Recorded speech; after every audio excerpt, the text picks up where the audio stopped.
Hi friends, இன்றைக்கி நம்ம நேபாள் ஸ்டைலில் எப்படி சிக்கன் கிரேவி பண்ணுறதுன்னு பார்க்கலாம்.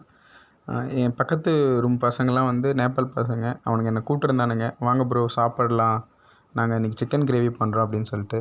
சரி, நானும் 2-3 வாட்டி வரலன்னு சொன்னேன். சரி, இந்த டைம் போய் தான் கூட சாப்பிட்டு பார்ப்போமேன்னு சொல்லிட்டு ரெடியாகி வந்தேன். அவங்களும் எல்லாம் சிக்கன்லாம் வாங்கிட்டு வந்து க்ளீன் பண்ணி கட் பண்ணிவிட்டு வெங்காயம், தக்காளி, பட்டை, லவங்கம் எல்லாத்தையும் ரெடி பண்ணி கொஞ்சம் கடாயில் ஆயில் போட்டு வதக்கி வச்சுருந்தாங்க. அப்புறம் ஃப்ரெஷ்ஷாக க்ளீன் பண்ணி வச்சுருந்த சிக்கனை லைட்டாக அதில் போட்டு நல்லா பாயில் பண்ணாங்க.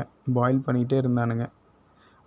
அவங்க எப்பயுமே கூப்பிடுவானுங்க, நான் வந்து போகிறதில்ல. சரி, இந்த வாட்டி போய் தான் பார்ப்போமே அப்படின்னு சொல்லிட்டு ட்ரை பண்ணேன். அவங்க போட்டு எல்லாம் ரெடி பண்ணிவிட்டு நெக்ஸ்ட்டு மசாலா ரெடி பண்ணாங்க.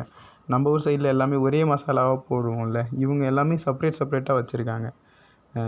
தனியாத்தூள் தனியாக, காரத்தூள் தனியாக, எல்லாமே தனியாக வச்சுருந்தாங்க.